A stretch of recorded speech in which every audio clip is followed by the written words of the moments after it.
Megastar Chiranjeevi ఈ ఏడాది సంక్రాంతి కానుకగా వాల్తేరు వీరయ్యకు పలకరించారు. ఈ సినిమా బాక్సాఫీస్ దగ్గర సూపర్ హిట్ గా నిలిచింది.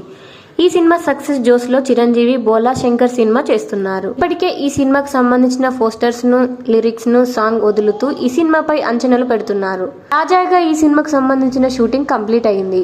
దీంతో గుమ్మడికాయ కొట్టేశారు. మరోవైపు చిరు కూడా తన పాత్రను సంబంధించిన డబ్బింగ్ పనులు కూడా పూర్తి చేసే పనిలో ఉన్నారు. బోలా శంకర్ మూవీ తమిళంలో హిట్ అయిన వేదాల మూవీకి రీమేక్ సినిమా చేస్తున్న సంగతి తెలిసిందే. తమన్నా హీరోయిన్ గా చేస్తున్నారు. మరో కీలక పాత్రలో కీర్తి సురేష్ నటిస్తున్నారు. ఆ సినిమా భారీ అంచనాల నడుమ ఆగస్టు 11న ఈ సినిమా విడుదలకు రెడీ అవుతోంది. వాల్తేరు వీరయ్య లాంటి సెన్సేషనల్ హిట్ తర్వాత ఈ చిత్రం రావడంతో మరీ మంచి అంచనాలు వస్తున్నాయి.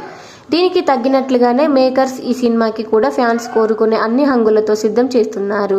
ఇక ఆగస్టు 11న విడుదల కానున్న ఈ టీం ప్రమోషన్స్ స్టార్ట్ చేసింది. ఇప్పటికే ప్రమోషన్స్ తో భాగంగా టీజర్ ఓ పాటను విడుదల చేసిన టీం తాజాగా రెండో పాట జామ్ జామ్ జజ్జనక పాటకు సంబంధించిన ప్రోమోను విడుదల చేయనున్నట్టు ప్రకటించారు.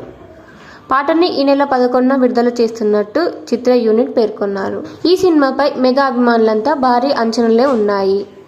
వెన్నెల కిషోర్, సుశాంత్ గెటప్, శ్రీను, హైపర్ ఆది, బెనర్జీ వంటి నటీనటులు కనిపించారు. ఇక ఈ సినిమాకు కోల్కతా నేపథ్యంలో తెరకెక్కిస్తున్నారు. ఈ చిత్రంలో చిరంజీవి క్యాబ్ డ్రైవర్ పాత్రలో నటిస్తున్నారు.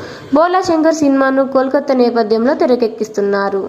ఈ చిత్రంలో చిరంజీవి క్యాబ్ డ్రైవర్ పాత్రలో నటిస్తున్నారు. గతంలో గ్యాంగ్ లీడర్, ఇంద్ర తదితర సినిమాల్లో క్యాబ్ డ్రైవర్ పాత్రలో నటించిన చిరంజీవి గారు తాజాగా బోలా శంకర్ సినిమాలో చిరు మరోసారి అదే పాత్రలో నటించబోతున్నారు.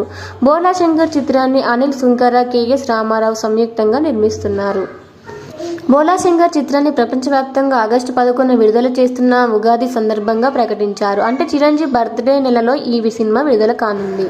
ఈ సినిమా తమన్నా హీరోయిన్ కీర్తి సురేష్ చిరంజీవి చెల్లెలు పాత్రలో నటిస్తుంది. నాగశౌర్య మరో హీరోగా నటిస్తున్నాడు. చిరంజీవి సెకండ్ ఇన్నింగ్స్ లో ఖైదీ నెంబర్ 150తో గ్రాండ్ రీ ఎంట్రీ ఇచ్చారు. ఈ సినిమా 2017 సంక్రాంతి కానుకగా విడుదలైంది. మంచి విజయాన్ని అందుకుంది. ఆ తర్వాత ఆ సక్సెస్ తాజాగా 2023 సంక్రాంతికి విడుదలైన వాల్తేరు వీరయ్యతో దక్కింది.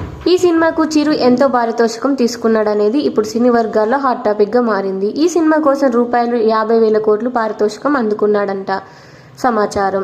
ఇక చిరంజీవి నటించిన వాల్తేరు వీరయ్య సినిమా విషయానికొస్తే దాదాపు ₹137 కోట్ల షేర్, ₹235 కోట్ల గ్రాస్ వసూళ్లను రాబట్టింది.